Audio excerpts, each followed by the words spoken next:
Good morning. My name is Kentrell Ziegler, and I am a part of the ACC Geek Squad, as they may call us. I have been tasked to help along with the ACDC LLC investigation of 2023. But if you look deep enough into it, the artifacts are actually from 2011. I was thinking that we just go ahead and jump right into it and get into the nitty gritty. A little bit of background behind this investigation. We were tasked by a Jack Jehoshaphat. He is a CEO and network administrator of ACDC LLC, where he employs four other employees, Lucy and Ricky Ricardo, which have been there short term to help out with some source code by a government agency. And then you have Fred and Ethel Mertz, who have been with him a little bit longer, a little bit around 10 years. They are long-term programmers. The Mertz, they actually use Linux computers, terminals, and the Ricardos use Windows XP. Jack tasked us to look into his server, look into the background of things, because he feels like he may have noticed something suspicious going on in that server. So he hired us, and there's a couple other people, couple other agents looking into some things, some similar things. We did our best to find out what we could find out, and we are going to jump into that shortly. But first, what I kind of want to get into is I want to get into a couple of technical things because it may come up a little bit later. So we can start off with the server. What is a server? A server is basically a networking hub. It is where things are sort of housed, organized. It's where information flows through things. Yes, somebody can be on Linux, somebody can be on PC, somebody may be able to be on Mac, but they are all connected through a server in a workplace to make it a lot easier, a lot more secure to actually share things. You may hear the term Samba a lot throughout this presentation. Samba is a SSH platform where it uses TCP protocols to actually talk to each other. So if you wanted to file share, you wanted to share documents, you wanted to share some information, or even emails. We will see many emails throughout this presentation. You can do that through Samba, where the emails, they use SMTP very easily to actually communicate with one another. So now that we got that out of the way, we can get into sort of kind of what happened. We're going to jump right into it. We're going to get right to the timeline. And the timeline, I've broken it down to 5 major components to where we see things escalate, plateau, evolve, and get a little crazy.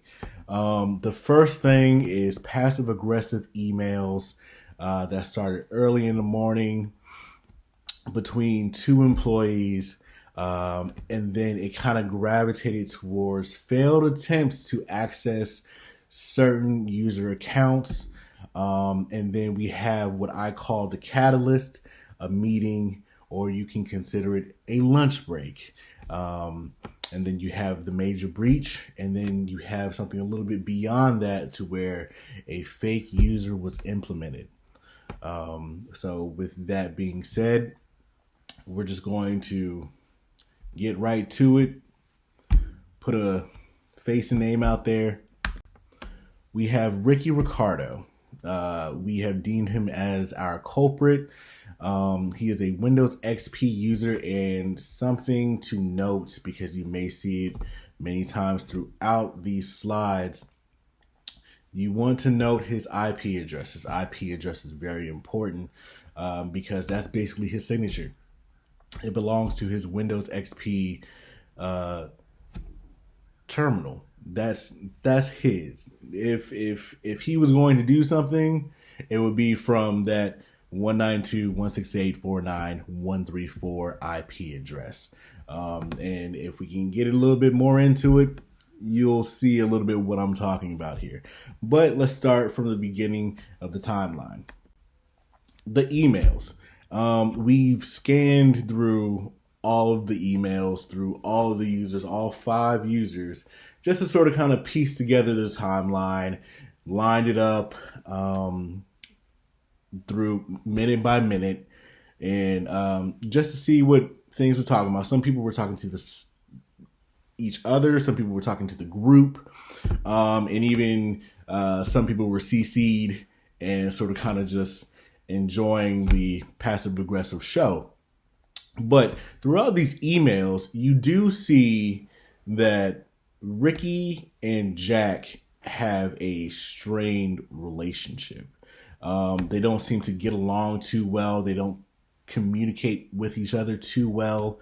It's almost like a younger sibling situation to where it can start with something very small, such as, hey, Samba isn't working for me. And they've been going back and forth all day, and the day in question is November 14th, 2011. It just went back and forth to where Ricky was just getting a little bit more and more upset at Jack's passive aggressiveness. Jack would sort of kind of brush Ricky off, and I don't think that Ricky liked that too much. Ricky's sort of gotten louder and louder, as loud as you can through messages, and raising his voice at Jack throughout the day, telling him, hey, please fix the Samba. Hey, look, this isn't working. Even went as far as calling Jack names,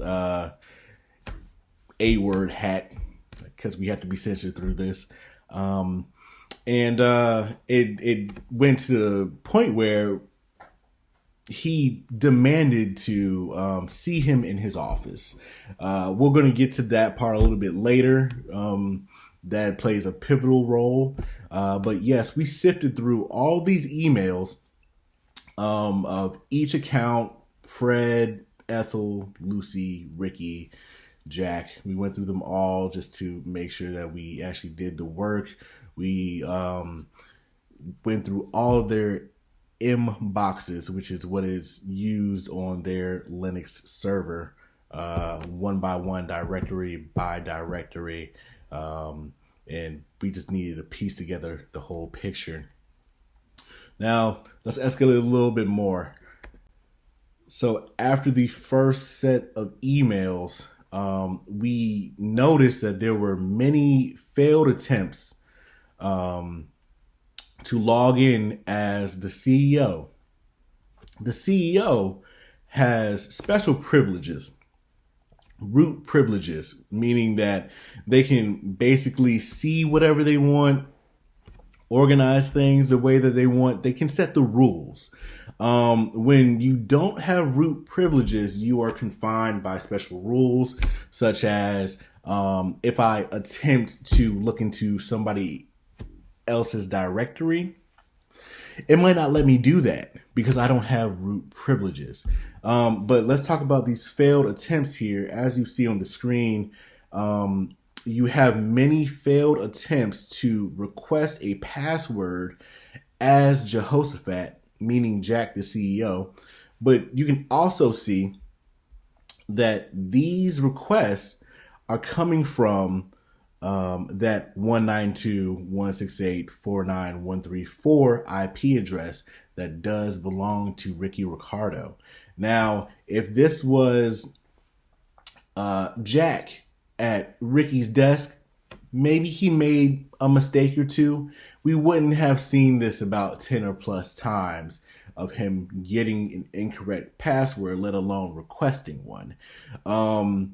And another thing, if this was just a one-off thing, again, it's the frequency that makes this deliberate.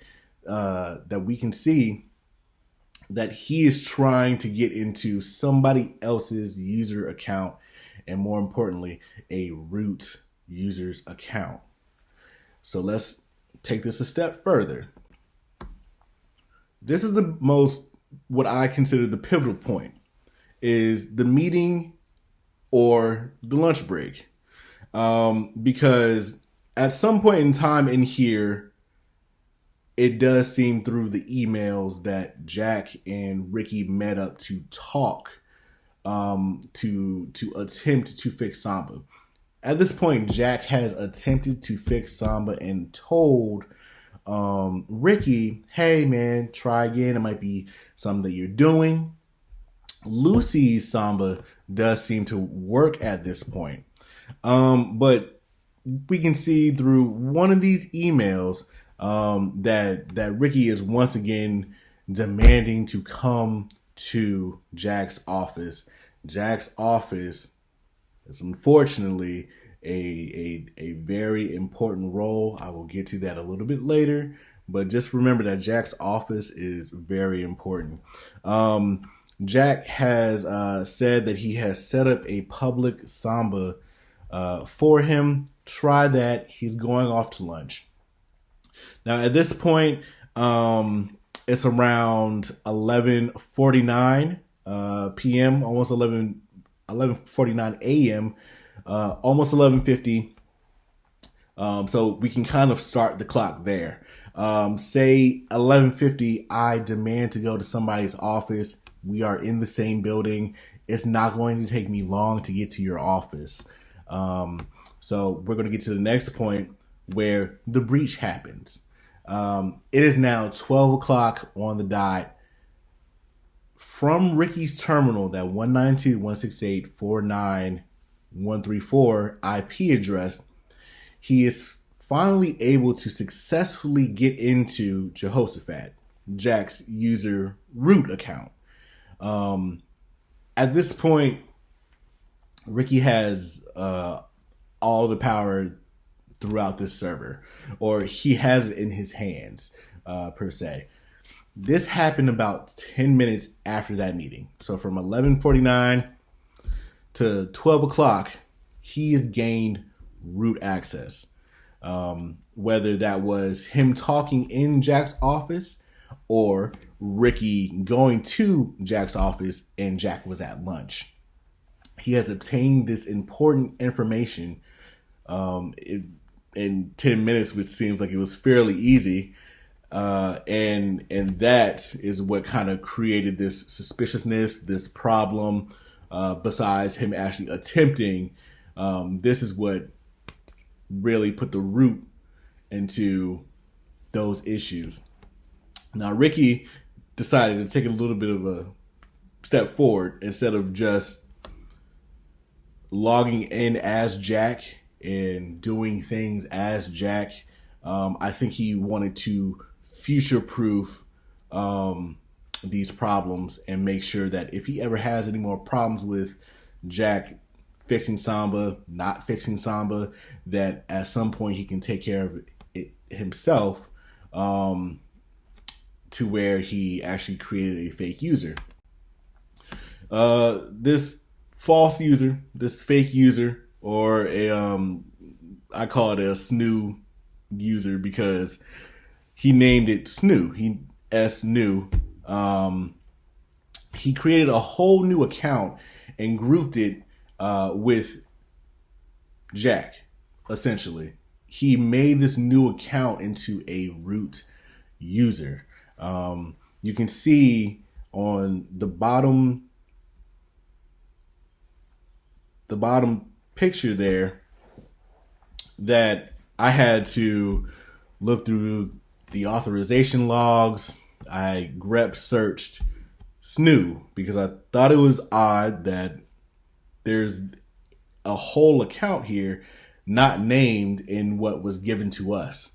And it originated from Ricky's terminal because, once again, you see that 49134 IP address.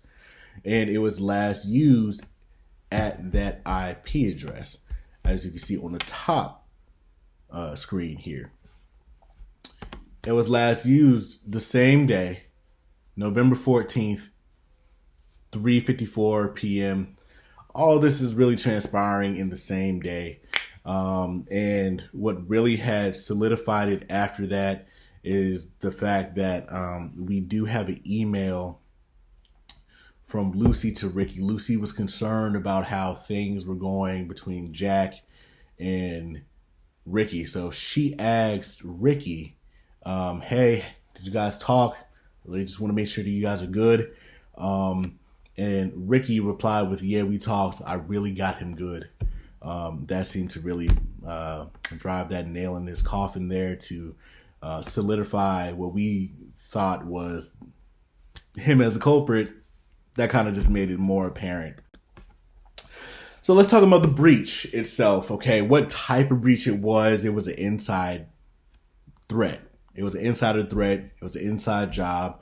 It wasn't some third party coming in from the outside trying to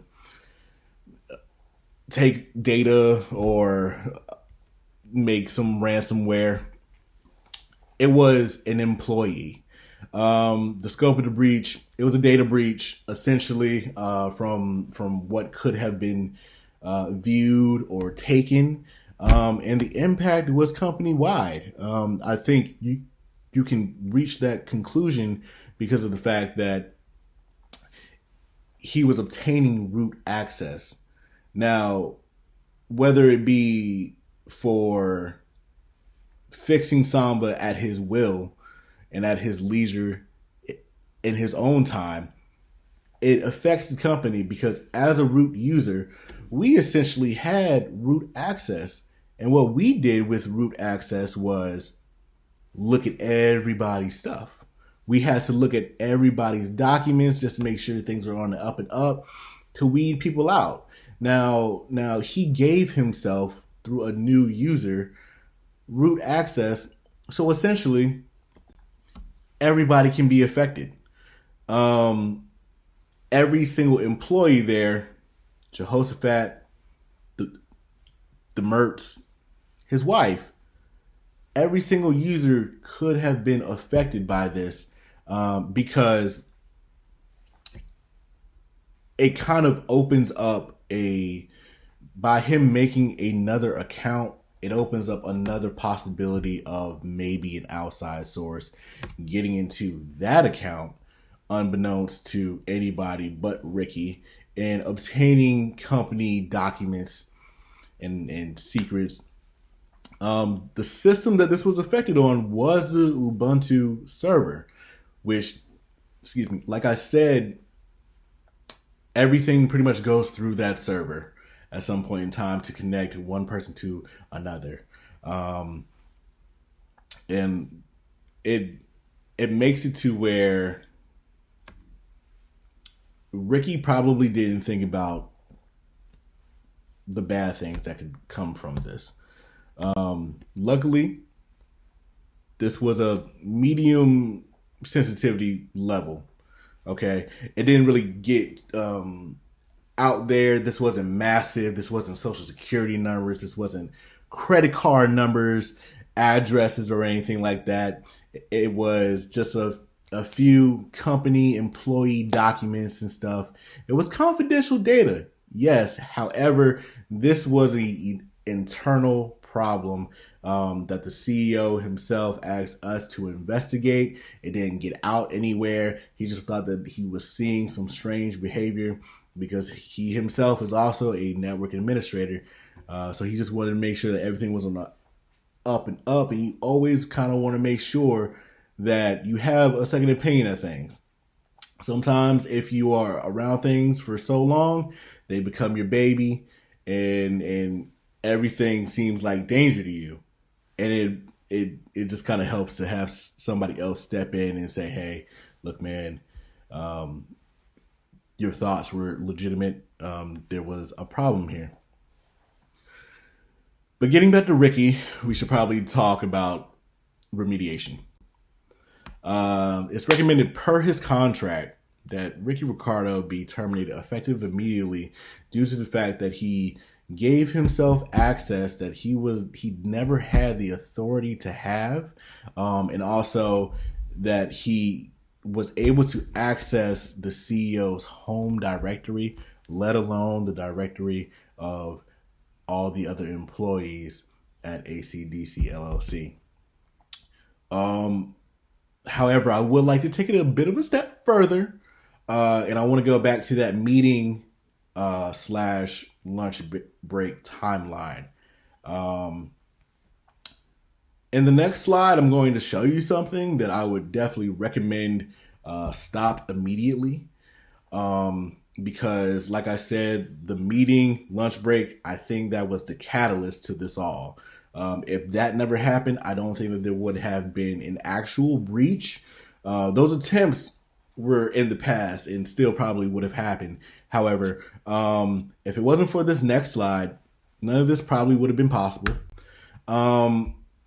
As you can probably see in this picture, this is the CEO who Ricky met with, and it took him 10 minutes all to get root access because of the fact that our CEO has their passwords taped on their workstation. I haven't been into cybersecurity long, but I do think that's probably a no-no.